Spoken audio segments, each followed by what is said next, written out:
하나님의 나라, 그리고 가스펠은 뭐죠, 여러분? 복음이죠. 그래서 킹덤 가스펠 이렇게 정한 이유가 뭐냐면 하나님의 나라의 복음, 이것을 영어로 제가 멋있게 한번 써보려고 한 거예요. 킹덤 가스펠 시리즈라고. 이렇게 예수님은 천국이 가까웠다고 말씀하시고 천국 복음을 전하셨어요. 바울도 회당에 가서 하나님의 나라의 복음을 강론하니라. 예수님이 말씀하셨던 하나님의 나라의 복음을 전했던 거예요. 그래서 우리가 이 하나님의 나라의 복음을 자꾸 들어야 됩니다. 제자들은요, 이 하나님의 나라의 복음을 계속 들은 거예요. 3년 동안. 그리고 결국에 그 하나님의 나라가 자기 마음에 이루어져야 되는데 자기 마음에 이루어지지 않았다는 것을 깨닫고 마가다락방에 모여서 오로지 기도에 힘쓴 거란 말이에요. 예수님이 십자가에 못 박이기까지 하시고 부활하셔서 승천했는데도 불구하고 자기가 아직 그토록 예수님이 말씀하셨던 하나님 나라의 그 복음이 자기의 마음에 이루어지지 않았다는 걸 깨닫게 된 거예요, 결국에. 그러니까 지금 하나님의 나라의 복음을 이런 비유로, 이런 사건으로, 저런 모습으로 제자들에게 예수님이 보여주셨을 때 이 제자들은요, 자기네들이 지금 깨닫지 못하고 있다는 것조차 알지 못합니다. 예수님이 죽는다고 말씀하셨을 때 그것에 대해서 굉장히 두려워해요. 어렴풋이 아는 거예요. 예수가 그리스도라는 그 사실 자체를 잘 모르고요. 그것이 어떻게 자기 마음에 임한다는 것도 깨닫지 못한 거예요. 하나님의 나라는 여기에 있고 저기에 있는 것이 아니라 너희 마음에 있는 것이라.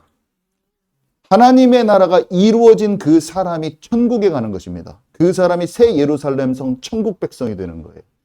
이 땅에 하나님 나라의 그 시민권을 가진 사람은 그 마음에 마귀의 권세를 이기고 죄를 이기는 실제 하나님의 나라가 그 안에 임하는 것입니다, 여러분. 그래서요, 예수님은요, 너무나 재밌는 게 뭐냐면 이 모든 제자들이 예수님께 받았던 그 말씀과 이야기들을 성경에 다 기록을 해놓는 거예요. 그래서 우리가 예수님이 그때 어떻게 움직이셨는지, 어떤 모양으로, 어떤 배경을 가지고 이야기를 해주셨는지 우리가 잘 알고 묵상하면 그 제자들이 예수님께 마치 그 얘기를 들었던 것처럼 오늘 우리에게도 그대로 알 수 있도록 다 기록을 해놓으신 거란 말이에요. 그래서 우리는 무엇보다 예수님이 말씀하신 하나님의 나라의 복음을 듣고 생각하고 묵상한 다음에 이 하나님의 나라가 내 안에 이루어지는지를 잘 확인하는 게 너무 중요해. 그리고 그게 없다면 기도가 나올 것이요. 또 경험을 이미 했다면 그게 놓쳐지지 않도록 도와주는 그런 이야기들이 여기에 다 감춰져 있다는 것을 저와 여러분 잘 아시기 바랍니다. 자, 그래서 첫 번째로 어린아이 같이 되지 않으면 결단코 천국에 들어가지 못한다. 이 천국은 도래할 천국도 되지만 내 마음의 천국도 동시에 말하는 거예요. 이 제자들이요, 지금 이 성경 구절을 제가 쭉 설명할 겁니다. 그냥 오늘 본문은 성경 구절을 쭉 설명할 건데 제자들의 상태가 뭐냐면요, 천국에서 지금 누가 크냐 질문하고 있어요. 이거는 서로 높은 자리를 차지하려고 하는 그 제자들의 마음을 보여줍니다. 자리 싸움하고 경쟁심이 가득하고 예수님이 뭔가 대단한 일을 하시니까 이 예수님이 왕이 될 것 같고 다윗 왕처럼 큰 정치적인 세력을 얻을 것 같지만 보였던 거예요. 막 죽은 자를 살리고 막 기적이 일어나니까 예수님 옆에서 그 큰 영광을 받으려고 했어요. 그래서 세베대의 아들들은 어떻게 했습니까? 부모님까지 데려와 가지고 예수님 오른편에 앉아달라고 이렇게까지 합니다. 그러니까요, 예수님이 이렇게 제자들이 있을 거 아니에요? 제자들 가운데 우리 딱 준우가 가운데 있네. 준우를 불러서 여기다 딱 세우는 거예요, 예수님이. 그러시면서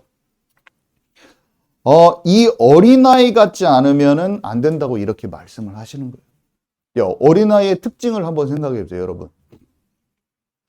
여러분, 결론부터 얘기하자면 어린아이는 부모님이 없으면 안 되는 거예요. 오직 부모님이야. 제가 돌잔치에 갔는데 돌잔치에서 엄마랑 이제 애기가 돌잡이를 하잖아요. 돌잡이. 그러면 막 연필이 있고 마이크가 있고 뭐 돈이 있고 막 여러 개가 있어요. 카메라도 있고 막 카메라 뭐 카메라빨 받는 거죠, 한마디로. 그리고 판사봉 막 이런 거 있고, 그 다음에 청진기, 의사가 막 됐으면 좋겠으니까 막 또 청진기를 놓고 하는데, 제가 보니까 그 애기가요, 막 울면서 떼쓰면서 이거를 막 갖다가 막 손에다 쥐어 주려고 하는데 막 울면서 엄마한테 매달리고 있더라고요. 제가 그 돌잡이를 보니까. 관심도 없어. 어른들은 다 보고 얘가 돈 좀 집었으면 좋겠다. 돈 좀 집었으면 할머니들이 막 지금 돈 좀 집어라. 뭐, 또 저기, 외할아버지는 청진기를 좀 집었으면 좋겠는데 청진기를. 자, 인생이 막 저렇게 풀렸으면 좋겠는데 막 뭔가 어른들은요, 뭔 생각이 많아. 그게 별것도 아닌 미신적인 거지만 마치 이것이 얘 인생에 지배할 것인 마냥 어른들의 마음하고 그 아이의 마음하고 다른 거예요, 여러분. 제가 뭘 말하는지, 뭘 설명하려는지 지금 아시겠죠? 애들은요, 부모만 있으면 되지, 어린아이들. 요즘에 약간만 나이 먹어도 지금 예수님이 말하는 그 어린아이에서 벗어나 버려. 들은 게 세상 지식이 쏙쏙 들어와가지고 막 입이 막 어른보다 더 거래 막. 근데 진짜 아이들은 특징이 뭐예요? 높은 자리, 큰 자리, 세상 명예, 영광, 돈 다 필요 없어요. 관심도 계획도 없어요. 염려, 근심도 없어요. 뭐가 좋아요? 엄마 품이 좋은 거야. 응? 다 필요 없는 거예요. 엄마 품에만 있고 싶은 거예요. 자, 그래서 세 번째, 돌이켜 어린아이들처럼 되지 아니하면 결단코 천국에 들어가지 못하리라. 무슨 말입니까? 응? 주님만 진짜 사모하고 바라고 이 땅에 있는 거 다 소용이 없어요, 여러분. 누구든지 어린아이와 같이 자기를 낮추는 그 이가 천국에서 큰 자니라 그랬어요. 자기를 낮추는 이라는 것은 뭐냐면 막 세상에서 내가 겸손하고 이렇게 그게 자기를 낮추는 게 아니에요. 자기를 낮추는 것은 다른 게 아니라 오직 엄마가 아니면 안 되는 그 처지를 아는 거예요, 애들처럼. 여러분, 아멘이십니까? 부모님의 품 안에서 함께 있는 것 그 자체가 가장 만족스럽고 기쁘다는 것을 아는 것이 진짜 낮은 자라는 거예요. 세상에서의 겸손하고 하나님의 나라의 낮은 것은 다른 것입니다, 여러분. 그래서 찬송가 우리 438장 좀 이따 부르겠지만 내 영혼이 은총 입어 높은 산 거친들 초막이나 궁궐이나 내 주 예수 계신 곳이 그 어디나 하늘나라. 어디를 가도 내 안에 하나님 나라가 이루어져 있으면 괜찮고 기쁘고 즐거운 것이에요. 여러분, 우리가 이것을 발견했다는 게 하나님의 은혜인 것입니다. 자, 그래서요, 두 번째, 소자 중 하나를 실족해 하는 일. 소자는요, 나를 믿는 소자라고 되어 있어요. 여기 주님이 나를 믿는 소자. 소자가 뭐냐면 작은 사람이라는 뜻이죠. 작은 사람. 예수님을 믿지만 아직 말씀 양육이 필요한 어린 신자를 뜻합니다, 여러분. 이 소자 중 하나를 실족해 하는 일에 대해서 이제 막 믿어졌는데 그 사람이 실족해 되는 것에서 지금 되는 것에 대해서 예수님이 지금 설명하고 있다는 거예요. 자, 볼게요. 이 사람은 믿음이 완성되지는 않았어요. 믿음이 약간 생겼어요. 근데 이 믿음이 완성되지 않았는데 앞으로 장성케 될 어떤 사람을 뜻하는 거죠. 지금은 소자지만. 여러분, 초신자가요, 믿음이 성장하는 과정이 있어요. 처음에 여러분 어땠어요? 저는 어땠냐면 믿음이 진짜 조그만했는데 예수님, 내가 예수님을 영접합니다. 막 제가 고백했어요. 근데 거기에 주님이 주신 믿음은 이만하고 내가 의지적으로 막 고백한 게 99%였어. 그러니까 믿음이 있긴 있었어요. 점같이 겨자씨만한 믿음이 있긴 있었는데 내가 믿습니다 막 이렇게 하고 있는 거야. 내가 느껴졌어요. 그때도 느꼈고 지금 돌아봐도 분명히 제가 그랬어요. 믿습니다. 전도도 어떻게 했냐면 내가 막 예수님 기쁜 것도 있었어요. 그렇지만 부담 100배, 부담이 95% 되면서 막 전도를 하는데 의지적으로 하는 거야. 전도가 예수 향기 흘러나리라. 향기가 흘러나는 것처럼 전도가 안 되고 전도해야 돼. 그러면서 전도를 막 하는 거예요. 거기에 주님 사랑하는 마음이 있긴 있었어요. 초신자였던 제 마음에. 불타는 마음도 있었지만 그 불타는 마음보다 내가 그리스도의 향기가 막 흘러나가는 것보다는 나의 의지적인 부분이 있었다고 해요. 초신자들은 다 그렇습니다. 믿음이 고백되어질 때도요. 그 믿음이 있어요. 근데 내 결단과 의지가 더 많이 포함되었는지도 몰라요. 그리고 나의 혼적인 영역에서의 그런 고백들이 더 많은지도 몰라요. 근데 믿음이 성장해 가면 어떻습니까? 인생이 광야길이야. 인생이 광야길이라니까요. 이 가나안 정복하 들어가는 이 이스라엘 백성의 모습이라고 설명돼 있잖아요. 어때요? 어? 고난이 많아요. 연단이 많아요. 주변에 사랑했던 사람들이 막 힘들어져요. 내 자신의 질병이 있어요. 여러 가지 고난을 통해서 내가 순금이 되고 정금이 되는 과정에서 나오는, 거기에서 나와지는 진짜 주님을 알게 되는 것. 어려운데 주님이 알아지는 거. 옛날에는 복 받으면 주님이 느껴졌는데 이제 복이 안 오고 응답이 없는 그 순간에 말씀이 나를 단련하여 내가 더 정금이 되는 것. 옛날에는 주님이 나를 주신 것으로 기뻤는데 안 주셨는데 응답이 없고 주님과 떨어진 것 같은데 주님을 더 깊이 느끼게 되는 그런 것들을 사람들이 체험하게 되죠. 근데 그런 과정 속에 있는데 그 처음에는 안 그렇단 말이에요. 그죠? 그런 사람들을 실족해 하면 안 된다는 그런 말씀을 하시는데요. 어디까지 얘기하셨냐면 두 번째 보니까 2번 보니까 실족해 하는 사람에게는 화가 있는데 연자 맷돌을 목에 달리우고 깊은 바다에 빠지는 게 낫다까지 얘기했었어요. 여러분 연자 맷돌이 얼마나 큰지 아세요? 인터넷에 한번 찾아보세요. 연자 맷돌이 한 이만해. 사람 몸하고 비교하면 이만. 일반 우리 돌리는 맷돌 한 10배 정도 되고 1톤도 넘는데요. 연자 맷돌은 뭐라고 되어 있냐면 나귀가 돌리는 맷돌이래. 그러니까 이스라엘 가면 아직도 있더라고요. 인터넷 찾아봤어요. 제가 어저께 밤에 얼마나 큰가 찾아봤더니 가축이 돌리는 거야. 올리브 있죠. 올리브 그 감람나무 올리브를 이렇게 갈아버리면 곡식도 갈기도 하고 올리브를 갈면은 그게 기름을 짜기도 하고 곡식을 갈아 빻는 그런 장치더라고요. 야, 이거를 목에다 맸다? 그때 예수님 당시에 로마가 지배하고 있었는데 로마에서 하는 사형법이 2개가 있었는데 하나는 십자가 처형, 하나는 연자맷돌을 목에 달고 수장, 물속에다 집어넣는 거예요. 이것을 목에다 달았을 때는 거의 목이 꺾어져 봅니다, 여러분. 바닷속에 쭉 들어가잖아요. 바다라는 것은 수압이 진짜 높잖아요. 눈 다 튀어나오고 막 장기 다 압력으로 다 터져버려요. 순식간에 잡혀서 들어가는. 예수님이 이렇게 무시무시한 얘기를 하셨죠. 왜 무시무시한 얘기를 하셨을까요? 그 정도로 중요한 거예요. 예수님, 왜 이렇게 과격한 얘기를 하세요? 예수님, 지옥 얘기 좀 하지 마세요. 지옥이 없다고 제발 말해주세요.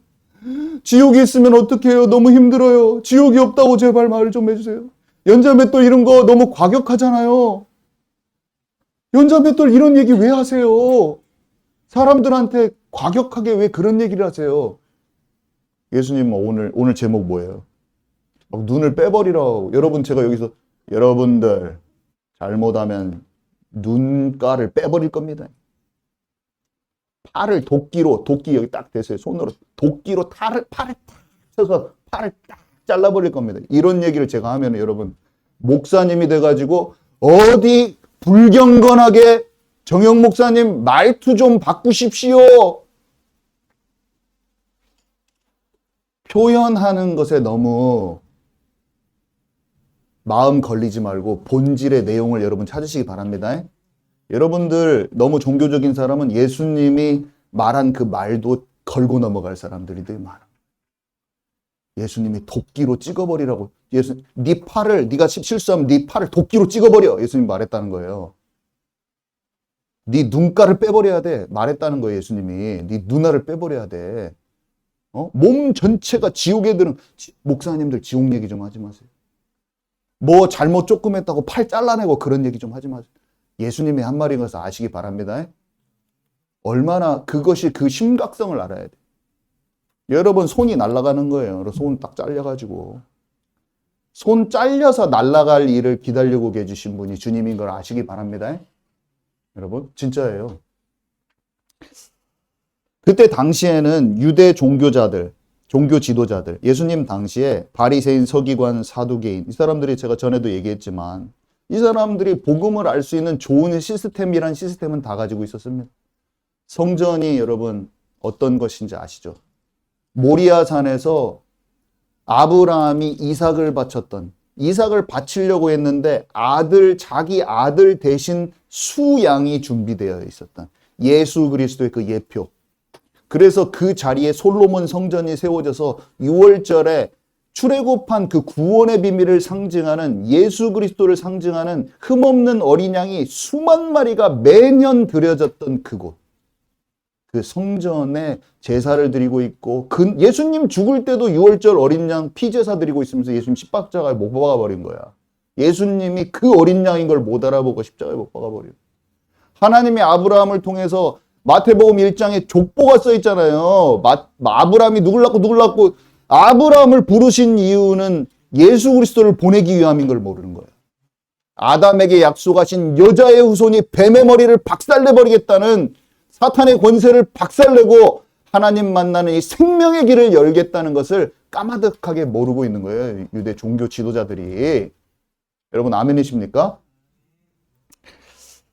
자, 그래서 좋은 것을 다 가지고 있어요. 율법도 다 예수님을 설명하는 거고, 절기, 6월절 절기, 6월절 예수님 오시는 날이잖아요. 오순절 뭡니까? 성령 강림한 날이고 다 몰라요. 그날이 다 예고편이었는데, 하나님의 예고편. 모르고 외식했다고 그랬어요. 있어요. 외식을 한국말로 쉬운 말로 하면 뭐냐? 위선입니다. 위선. 위선이 뭡니까? 다른 사람이 나를 어떻게 보느냐가 더 중요해. 늘. 주님 앞에 목 놓아 울지도 못하고 내 겉에 포장된 게 너무 많아가지고 다른 사람들이 나를 어떻게 보느냐가 중요하지. 잘들 자기를 지키고 사는 거예요. 그게 외식이에요. 모든 외식이 걷어져 버리기 바랍니다, 여러분. 우리는 주님 앞에 목 놓아 울고 내가 예수 그리스도가 아니면 안 되는 내 인생이 매일매일 발견되는 사람이 되어야 되는 거예요. 하나님, 나는 그리스도 없이 안 됩니다. 하나님, 오늘 또 나에게 성령의 충만함을 주옵소서. 근데 제자들이 어떻게 했어요? 그것을 예수님 알기를 원하시는데 또 높은 자리, 큰 자리, 영광의 세상 영광의 자리, 그런 자리 다툼을 하니까 그 유대인 종교자들도 그러는데 너희들도 똑같이 실족해 만드는 자가 된다는 것을 지금 얘기해 주시는 거예요. 연자맷돌을 목에 달리우고 깊은 바다에 빠지는 게 나을 정도야. 자, 그런데요. 세 번째, 제가 영적 우월감과 선민의식도 실족해 하는 일입니다. 이렇게 써 있잖아요. 거기 있으시죠? 제가 종이 하나를. 제 거는 설명이 막 돼 있어가지고. 우리, 이 성경에는요, 똑같은 장면을 마태, 마가, 누가, 요한이 다르게 이렇게 설명을 해놓은 데가 있어요. 근데 이제 마가복음에 보면 이 똑같은 장면에, 아까 우리가 읽었던 구절에 중간에 딱 이게 더 들어가 있어요. 그래서 이것도 실족해 하는 일이에요. 이해 가시죠? 그 과정 속에서 예수님이 설명하고 있는 건데, 한번 같이 읽어보도록 하겠습니다. 마가복음 9장 38절에서 39절입니다. 함께 읽습니다. 시작.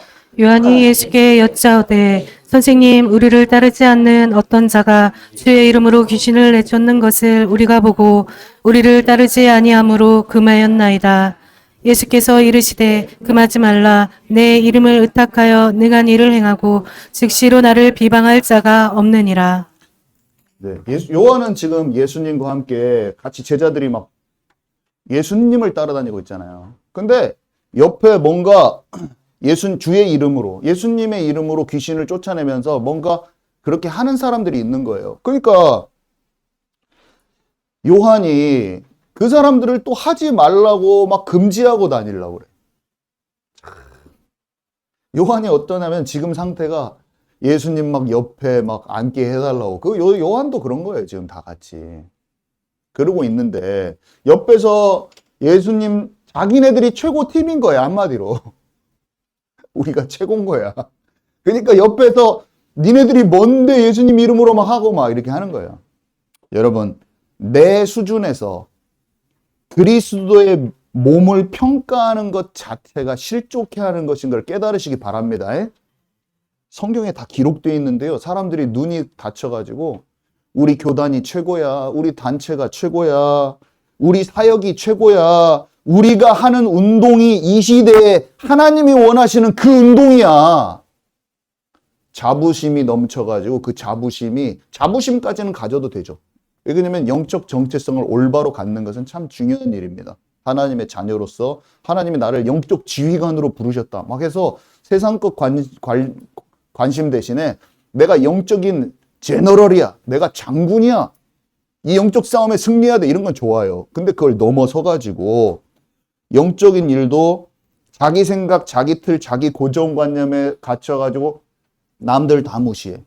이거는 그리스도의 몸을 깨뜨리는 것인지 여러분 아시기 바랍니다. 너무나 많은 사람들이요. 이 정말로 순수하게 어린아이 같이 안 하고 자기 것을 완고하게 지키는 그 어리석음에 빠져 있는 거예요. 저도 자칫 잘못하면 이렇게 심하게 될 수도 있었어요. 왜냐하면 제가 그렇게 하는 그렇게 하는 과정들이 있었단 말이에요. 다른 사람, 내가 받은 은혜가 너무 크고 내가 속한 단체가 대단한 것 같이 보이니까 하나님이 은혜 주셨던 많은 것들을 평가하고 다니고 무시하고 내가 우월감과 선민의식을 가지고 제가 수년 동안 정말 창피하지만 하나님께 엄청 많은 회개를 했습니다. 그런 저의 모습이 있었어요. 그래서 그렇게 거기서 벗어나 보니까 많은 사람들이요 치유받아야 되겠더라고요. 그 사람들을 제가 함부로 뭐라고 하는 것도 아니에요. 제가 그걸 눈이 가리우고 귀가 닫혀서 너무나 내가 맞는 줄 알고 있었던 기간이 있었기 때문에 정말 제가 긍휼한 마음이 나오지 함부로 제가 그들을 정죄하는 게 아닙니다. 그렇지만 그 완고함은요 내 자신의 영혼을 병들게 하고 피폐하게 하고 나를 죽이게 된다는 것은 확실히 알았어요. 아, 내가 복음을 알지만 협소한 복음, 내가 아는 게 모든 것인 줄 생각하는 데서 벗어나야겠다는 생각을 어느 날 하나님께서 밖에서 전도를 하고 현장에서 많은 사람들을 만나는데 깨닫게 하시더라고요. 이 사람이 전혀 나랑 다른 데 속해 있는 사람인데 순수하고 좋은 믿음이 있는 거예요. 내가 이 사람이 사용하는 몇 단어를 가지고 제가 그 사람을 인생 전체를 평가하기에는 너무나 잘못됐다는 것을 그날은 그 사람한테 막 내 우월감과 선민의식을 막 보여주고 집에 내가 잘났다고 하고 한마디로 집에 돌아왔는데 가만히 생각해 보니까 그분이 참 좋은 분인 거예요. 자녀들이 너무나 한 목사님 딸들이 너무나 선교사를 지망하고 있는데 마음이 너무 순수하고 깨끗 애들 만났는데 그 집에 가서 근데 나는 그분한테 어떻게 했냐면 나보다 더 형님인데 아 목사님 전도는 말이죠 이렇게 해야 되고요 이 전도 좀 잘 하시라고. 참 부끄러워요 제가 생각해보면. 제가 아는 것은 있었어요 뭔가. 그렇지만 그것을 그분의 마음이 더 순수하고 깨끗해 제가 봤을 때. 따르게 맺어지는 다른 열매들이 엄청 많고 자녀에 대한 열매들도 너무 좋은데 제가 너무 함부로 했다는 거에 생각 들고 제가 그렇게 하지 않았으면 더 좋은 관계로 더 시너지가 나고 더 하나님의 일들을 소중하게 감당해낼 수 있겠지 않았는가 하는 생각을 그 이후에도 여러 차례 했습니다. 여러분, 영적인 일도 자기 영광을 구하면 내 쪽에서 나만 보이고 상대방에게 역사하는 하나님은 안 보인다는 거 여러분 아시기 바랍니다. 그것 또한 사람을 실족해 하는 것이다. 제가 스스로 너무 반성하면서 깊이 깨달은 부분이라서 여러분들께 나누고 싶었습니다. 세 번째, 찍어내버리고 빼어버리라. 제자들의 바람이 뭐였어요? 한마디로 영광, 명예, 또 물질 이런 것도 될 수 있겠죠. 마음에서 나오는 것들이. 사탄의 종노릇 하는 육의 것들. 이것들을요, 예수님은 뭐라고 말씀하셨냐면 즉각 찍어내버리고 하나님께로 온전히 돌아서라는 거예요, 지금. 아멘이십니까? 3번의 1번 보면요. 네 손이나 네 발이 너를 범죄케 하거든 찍어내버리라. 심지어 불구자나 절뚝발이로 영생에 들어가는 게 낫다까지 말씀하셨고, 두 손과 두 발을 가지고 영원한 불에 던지는 것보다 낫다는 거예요. 여러분, 손이 막 도박을 했잖아요. 손이 탁 잘려버리는 게 도끼로 탁 찍혀가지고 여기서부터 손이 없다고 생각해 보세요. 여러분 손을 지금 봐보세요. 여기서부터 손이 딱 잘려가지고 도끼로 찢겨가지고 없다고 생각해 보세요.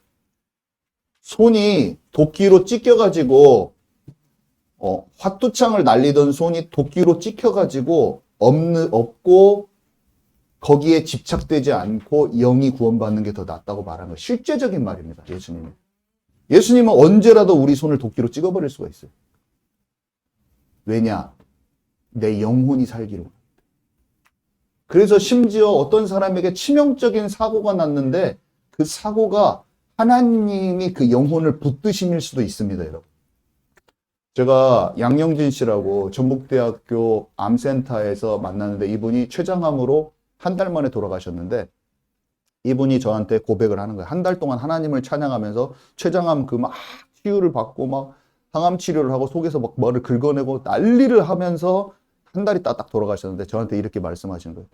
21살 때 CCC에서 예수님을 영접하고 언니들 따라서 전도까지 다니고 제가 예수님을 영접했는데 50 중반까지 하나님을 완전히 떠나서 돈에 집착하고 살았다는 거예요. 돈이 많아요.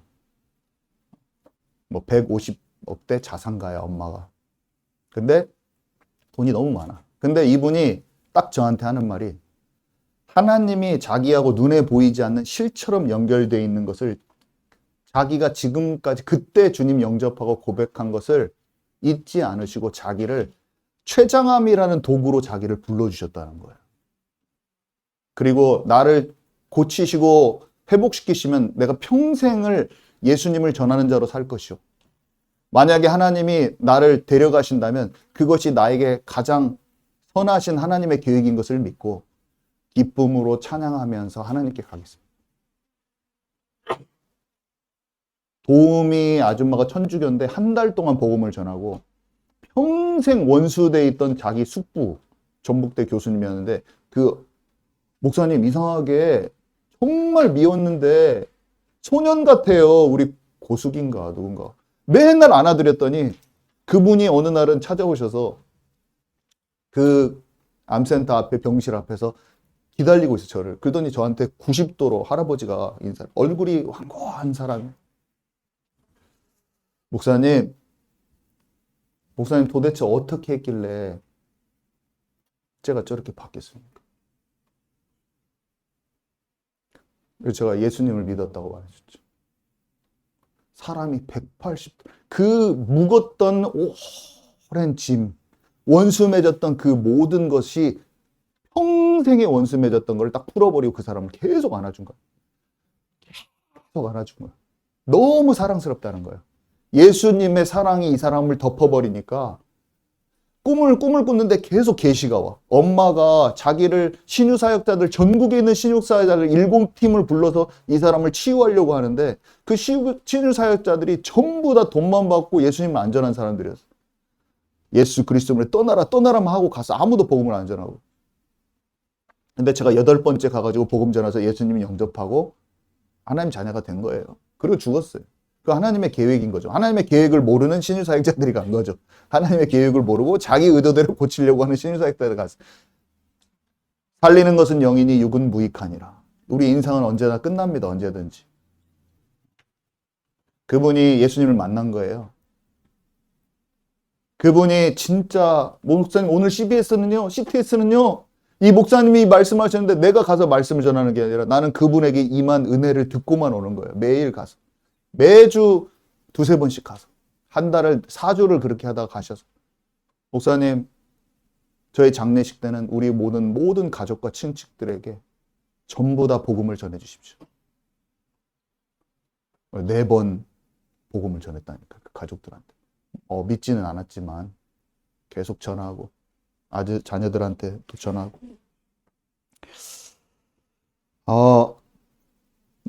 육신을 지배한 사탄의 것을 단호히 잘라버리라는 거예요. 내 자존심, 뭐가 막고 있습니까? 내 권위의식, 내 동기와 야망, 무엇이 하나님과 관계를 자꾸 막습니까? 습관적인 중독, 도박 중독, 걱정, 염려 중독, 시기, 질투 중독, 미움, 용서하지 못하는 마음, 자기 계산, 머리가 그냥 팍팍 돌아가. 인본주의. 네 눈이 너를 범죄하게 하거든 빼버리라. 한 눈으로 영생에 들어가는 게 낫다. 두 눈을 가지고 지옥불에 던지는 것보다 낫다. 육신의 정욕, 안목의 정욕, 눈으로 보는 것을 막 탐심을 내는 거예요. 이생의 자랑. 여러분, 마음을 세상에 두고 쫓는 게 뭡니까? 술 취함과 방탕함으로 사람들이 다 가고 있어요. 믿는 자는 첫사랑을 회복해야 돼요. 제가 이 찍어버리라는 거를 딱 하는데 갑자기 마음속에 하나의 스토리가 딱 떠오르더라고요. 어렸을 때 읽었던 책에서. 이 김유신 장군 아죠? 김유신 장군. 김유신 장군이 학문과 무예를 엄청 큰 꿈을 가지고 진짜 나는 이 나라를 위하여서 훌륭한 사람이 돼야지 하면서 좋은 마음을 가지고 막 학문과 무예를 막 닦고 있었어. 근데 어느 날 그러다가 그렇게 하고 있는데 예쁜 여자를 한 명 만난 거야. 기생. 그래서 그 여자 때문에 그 기생집에 자기도 모르게 학업을 팽개쳐 놓고 무술을 닦는 걸 팽개쳐 놓고 막 말을 타고 가는 거예요. 근데 어느 날 자기가 오늘은 꼭 가려고 생각도 안 했는데 말이 알아서 그 기생집 앞에다 딱 갤대놨네, 자기를. 그러니까 김유신 장군이 정신을 차려보니까 그냥 집에 가는, 어느 날 그럴 때 있잖아요. 차 타고 가다가 나도 모르게 일로 슉 가버릴 때가 있잖아요. 자기 몸이 그냥, 그 말이 알아서 기생집에 딱 앞에 딱 서 있는 거야. 자기가 생각해도 너무나 어이가 없는 거예요. 내려가지고 김유신 장군이 칼을 빼가지고 말의 목을 갖다가 탁 쳐서 잘라서 말을 목을 날려버렸어요. 자, 그게 갑자기 생각이 나더라고요. 김유신이 말의 목을 쳐버린 게 생각나면서 제 마음에 드는 생각이 말한테 화가 나서 그런 게 아니에요. 이 김유신은. 말이 자기를 비추는 거울처럼 초심을 잃고 방황하는 자기의 목을 쳐버린 거예요. 여러분, 저는 찍어버리라 이런 걸 어떤 생각이 드냐면은 예수님을 진짜 믿은 우리에게도 똑같이 메시지가 온다고 생각해요. 저한테도. 뭔가 스멀스멀 하나님과 교제 가운데서 놓치게 만드는 그 작은 것, 내 손으로 행하는, 내 눈으로 행하는 그것을 내 모습을 보고 말의 모가지를 딱 쳐버린 것처럼 그것들을 통해서 조명되는 나의 영적 상태에 그거를 목을 날려버려야 되는 거예요. 아멘이십니까? 갑자기 이게 딱 떠오르더라고요. 성령께서 생각나게 하셨나 봐. 그 말을 목을 치는 장면이 갑자기 이미지화로 돼서 비전처럼 제 마음에 이걸 딱 준비하는데 딱 떠오르더라고요. 그래서 이게 하나님이 이거를 설명하라고 하시는가 보다. 생각이 나니까 뭔가 하나님을 향하여 가는 길 대신에 기생집으로 가게 하는 내 마음의 어떤 흐름이 있다면 그 목을 쳐버려요. 그 말의 목을 쳐버려야겠구나. 항상 나는 그래야겠구나. 믿는 자들은 모두 첫사랑을 회복하시기 바랍니다. 우리는 주님에 대한 첫사랑을 늘 회복해야 되고 그것을 위해서 단호히 찍어서 잘라내버려야 돼요. 자, 결론입니다. 그러면 결론이 뭐냐면 지금 오늘 결론이 좀 재밌어요. 여러분들 오늘 이 결론을 들으면서 이렇게 재밌는 얘기가 하면서 너무나 말씀이 또 꿀송이 같구나 하면서 이번 주에 안 잊혀질 거야. 자동으로 여러분. 이 얘기를 듣는 순간 왜 이렇게 신기하냐 하면서 재밌다. 이런 생각이 들 거예요. 예수님은 하여간에 메타포, 비유 이런 것에 완전히 전문가예요. 예수님이 진짜 영화 보면은 사람들 막 찾아내잖아요. 패러디 같은 거 막 재밌잖아요. 막 패러디 하면은 그 영화가 또 더 재밌잖아요. 거기에다 감춰놓은 거야. 요소를 다른 영화에 있던 거 막 감춰놓고. 근데 그걸 최고 잘하는 사람이 누구냐면 하나님. 광야길이 우리 인생이에요.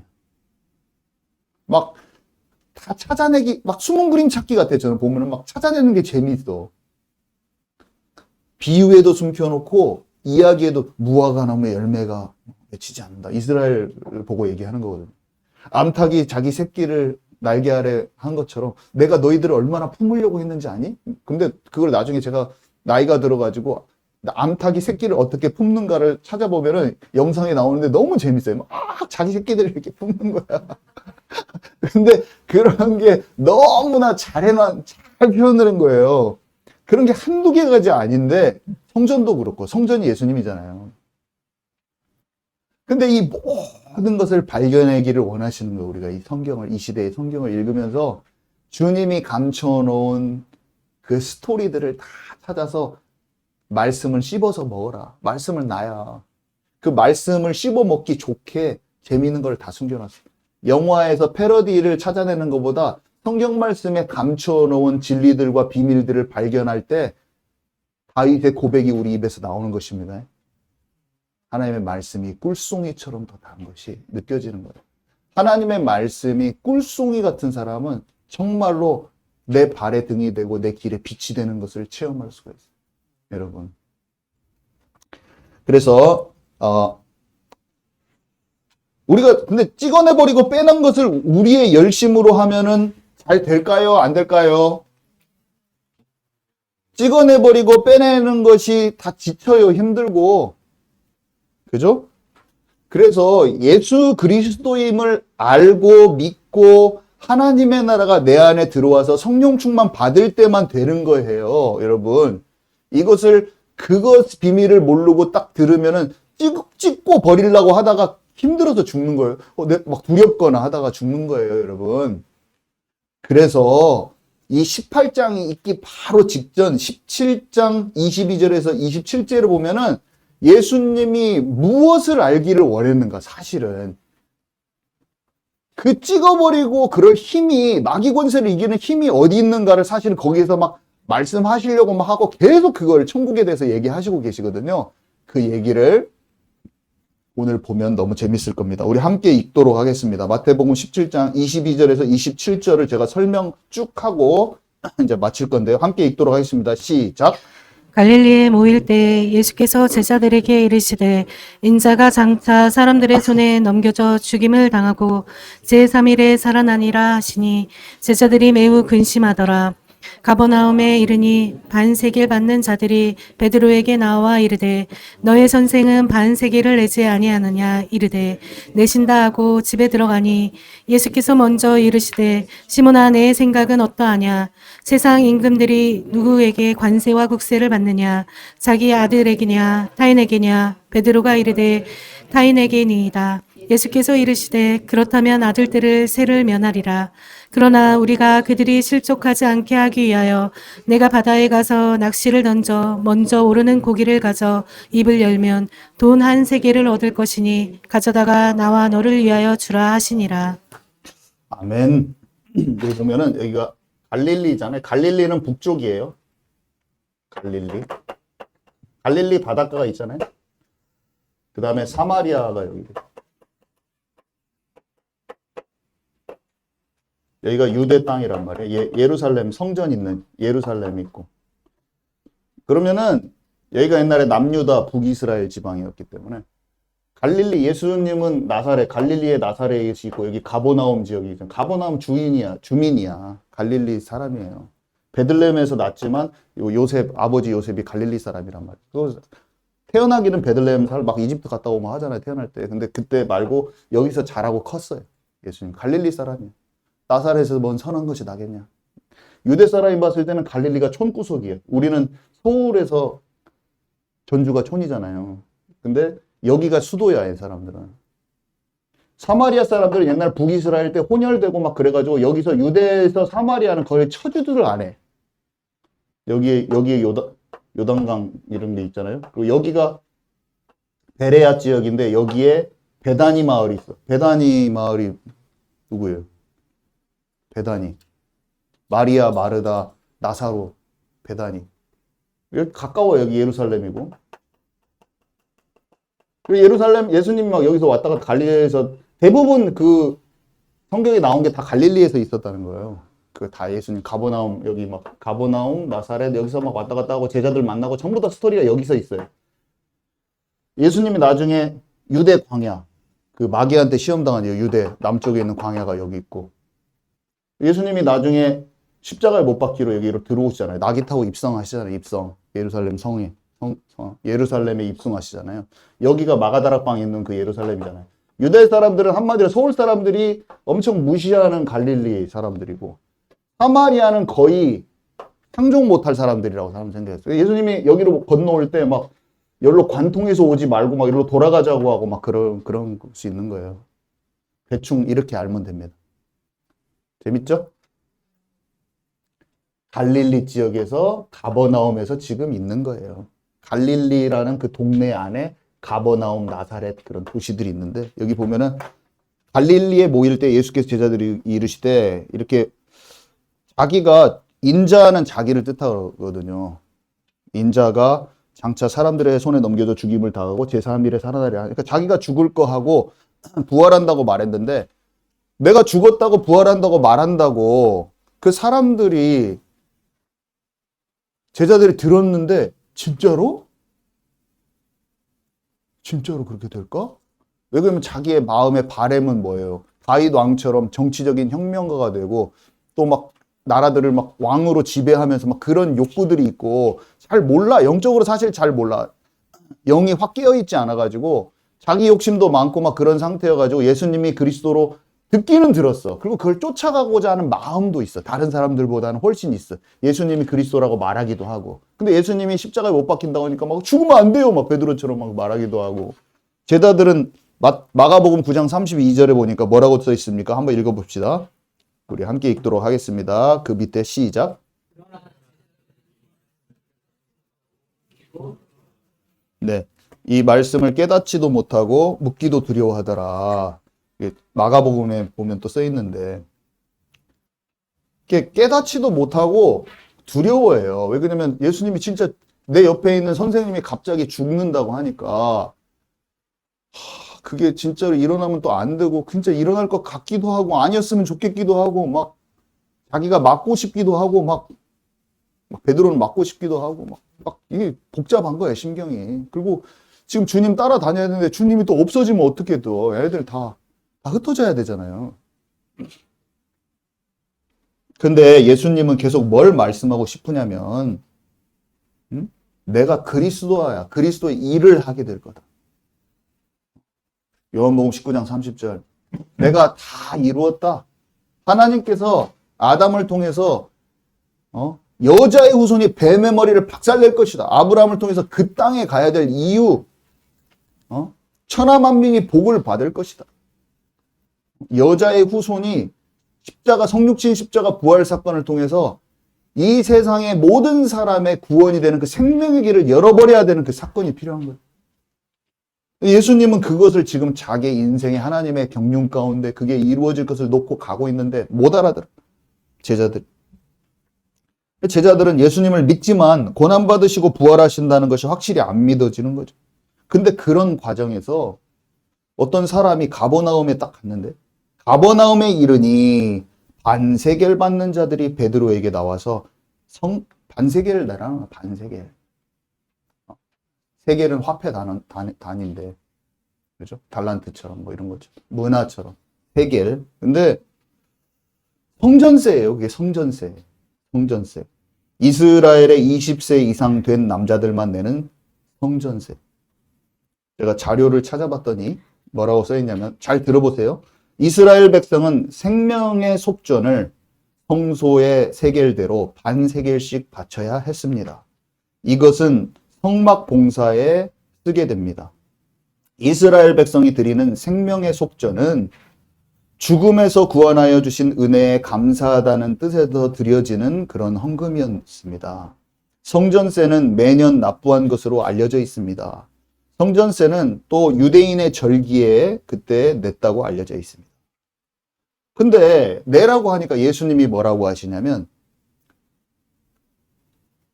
임금들이 자기 아들들한테 내게 하냐? 딱 이방인들한테 내게 해야지. 그 얘기를 하면서 그렇다고 봤을 때는 아들들은 세를 면하리라. 뭡니까? 성전의 진짜 아들은 누구예요? 믿는 자고 예수님이잖아요. 그건 내가 성전의 세를 낼 필요 없다는 것을 얘기하셨어요. 그렇지만 그들이 실족해 될까봐, 그들이 오해할까봐. 무슨 말입니까? 네가 가서 물고기 낚시하면 배드로 낚시해서 물고기 건져 올리면 그 물고기 안에 반세겔이 아니라 한 세겔이 있을 건데 한 세겔 네 거랑 내 거 내자 이렇게 하신 거예요. 근데 한마디로 예수님이 생명의 속전이 되시는 분은 예수님 자체세요.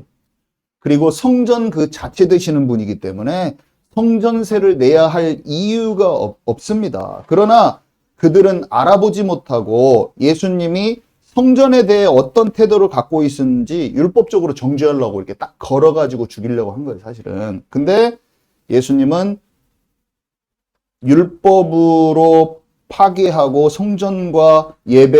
율법을 파괴하고 성전과 예배를 무시하는 자로 오해해가지고 충돌이 일어나는 것을 지금 현재는 원하지 않으시고 계십니다. 이해 가시죠? 지금 이해 잘 따라오고 계신가요? 그래서 마태가 이것을 기록했는데 놀랍게도 이 세금에 대한 이 물고기 입에서 나오는 비유는 마태복음에만 기록되어 있어요. 여러분 마태가 세리였잖아요. 세리. 돈 세금 걷는 사람이었잖아요. 초전 영화에 보면 진짜 재미있게 표현이 되어 있는데 이 세금에 대해서 잘 알고 민감했던 이 세리 마태가 예수님의 물고기 세금 비유를 딱 기록을 해놨어요. 혼자만. 이 세리 마태가 딱 알고 있었거든요. 딱 여기서 우리가 알 수 있는 게 뭐예요? 갈릴리 주민이구나, 예수님이. 그 주민한테 세를 걷거든요. 가버나움 그쪽 주민이었구나. 이 성전세 납부가 또 요나의 표적의 완성이라는 것을 알았어요. 참 신기하죠. 이게 지금 마태복음 18장인데요. 예수님은 그냥 기적을 땡뚱맞게 그냥 돈 필요하니까 고기 입에서 빼내 이렇게 안 하세요. 의미를 갖고 해 다. 무화과 나무를 저주할 때에도 의미가 있는 거예요. 그냥 저주한 게 아니에요, 여러분. 열매가 없는 이스라엘 백성들을 비유한 거예요. 그리고 옛날에 구약 성경의 선지자들이 결국에는 그게 하나님이자 예수님이셨는데 무화과 나무가 열매 없음과 포도가 들포도, 신포도를 내는 것을 가지고 두 가지를 가지고 계속 이스라엘 백성의 그 영적 상태를 표현한 것을 예수님이 다 아시고, 왜냐하면 그것을 예수님이 그 마음을 전하신 게, 그 비유를 쓰신 게 선지자가 아니라 사실은 하나님이시거든요. 그분이 하나님이 본체 되시는 분이 하늘 보좌 영광 다 버리고 이 땅에 오셔서 그리스도로 계실 때 선지자들이 했던 모든 말들을 같이 얘기하신 거예요. 너희들이 선지자들을 다 죽였는데 아들까지 죽였구나. 선지자들의 메시지를 다 거부했는데 실제 아들이 와서 한 말도 너네들은 거부하는구나. 들포도들 신포도주 맺은 그게 너의 영적 상태야. 무화과 나무 열매가 없는 게 너의 영적 상태야. 네 무화과 나무는 저주받는다. 그 얘기예요, 여러분. 근데 듣는 귀가 없고 영적인 게 안 열려 있으면 왜 무화과 나무 저주한 거야? 막 이렇게만 들리는 거예요. 아니에요. 다 관계가 있는 거예요. 성전에 대한 비밀을 모르는 사람이 성전세 냈는 것에 대해서 이해도 안 가요. 성전은 예수 그리스도를 뜻하는 거예요. 이 성전을 무너뜨리라. 내가 3일 만에 세우리라. 성전, 이 껍데기 같은 건물로 지은 성전 무너져도 내가 진짜 성전인데 나는 부활하여 성전의 본래 목적인 그 하나님의 계획을 완성하리라. 이 뜻인 거예요, 여러분. 아멘이십니까? 너무 놀라운 비밀이 있는 거예요. 여러분, 그래서 우리 한번 같이 읽도록 하겠습니다. 마태복음 12장 39절에서 40절 말씀 함께 읽도록 하겠습니다. 시작. 예수께서 대답하여 이르시되 악하고 음란한 세대가 표적을 구하나 선지자 요나의 표적밖에는 보일 표적이 없느니라. 요나가 밤낮 사흘 동안 큰 물고기 뱃속에 있었던 것 같이 인자도 밤낮 사흘 동안 땅속에 있으리라. 얘들아, 요나가 물고기 뱃속에 3일 동안 있었다가 나온 그런 얘기가 너네 너무 신기하고 막 믿어지니? 요나가 니느웨 성에 갈 때 굳이 하나님께서 그를 뱃속에다가 넣었다가 뺀 것은 나에 대한 예표야. 내가 십자가 사건이 일어날 것을 하나님께서 스토리를 써놓은 거야. 누가 설명해 줬어요? 하나님 당신 그분 되신 예수님이 요나의 그 이야기는 그리스도의 그 십자가 부활 사건을 얘기하는 거다.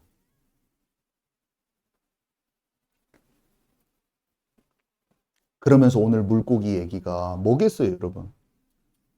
응? 제자들이 재정을 다 관리하고 있습니다.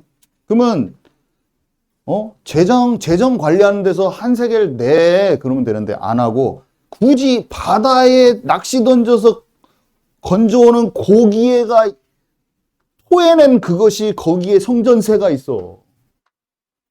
의미 없이 하신 얘기가 아니에요. 자, 물고기 뱃속에서 요나가 나왔어요.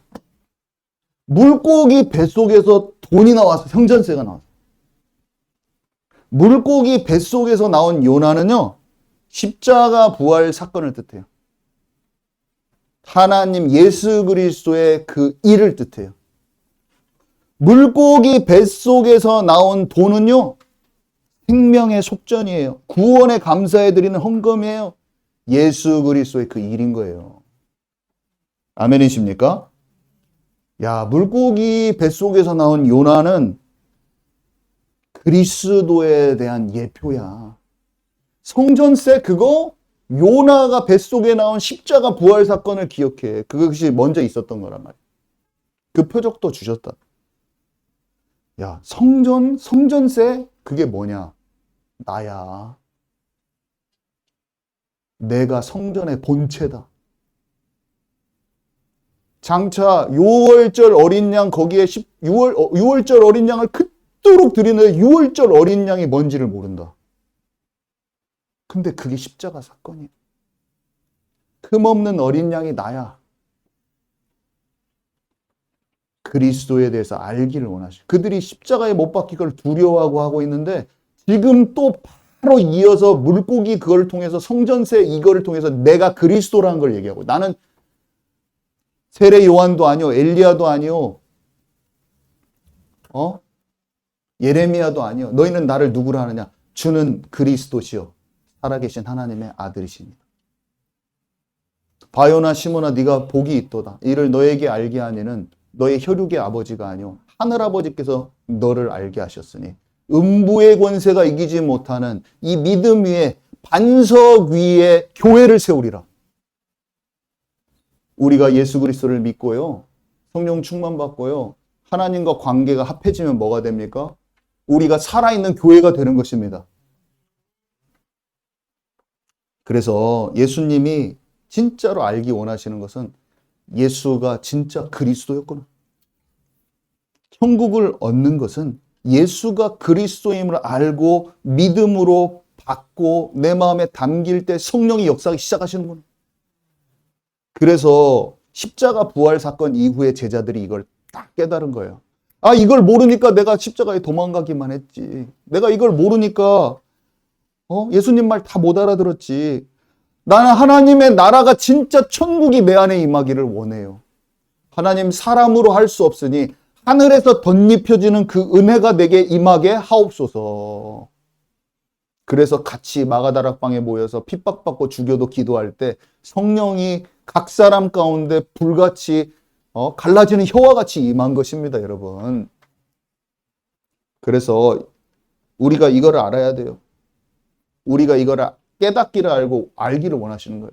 너희들 마음에 진짜 천국이 임했니? 생명의 길이 이해가 가니? 목마른 자는 값없이 와서 이 생명수를 받으라. 너희는 와서 나를 먹고 마셔서 이 생명의 근원되는 나를 만나라라고 주님이 말씀하고 계시고, 너희들이 만났니? 첫사랑을 놓치게 하는 것을 찍어내 버리라 또 말씀하시는 거예요. 동시에 다 우리에게 메시지가 다 돼버리는 거예요. 그때야 우리가 사람을 살릴 수 있습니다. 소자 한 사람도 없이는 여기지 말라. 이거는 그때는 제자들이 이해가 안 가요. 근데 지금은 이제 제자들이 이해가 가요. 예수님 당시에 창기와 세리와 죄인이라고 비난받는 모든 사람들이요. 그러나 이들이 구원자를 원했어요. 그들이 소자인 거예요. 바리새인, 서기관, 유대인 지도자들은 비난하고 정죄했는데 예수님은 어떻게 하셨어요? 제자들도 못 알아듣고 있을 때 이들과 함께하고 치유하시고 식사하시고 죄를 사하시고, 우리도 먼저 예수 그리스도를 오늘 말한 대로 어린아이처럼 만나고 소자를 살리는 저와 여러분 되기 바랍니다. 네. 오늘 여기까지입니다. 예수님 기도하고 마칩니다. 예수님의 말씀을 함께 나누고 생각하며 하나님의 나라를 소망하게 하신 주님께 감사를 드립니다. 예수님을 깊이 체험하지 못한 사람들이 있다면 어린아이와 같이 주님을 만나게 하시고, 주님을 이미 아는 이들은 사탄에게 내어준 것들을 단호히 잘라버리고 충만한 첫사랑을 회복하게 하옵소서. 모든 말씀 살아계신 우리 구주 예수 그리스도 이름으로 기도드렸습니다. 아멘.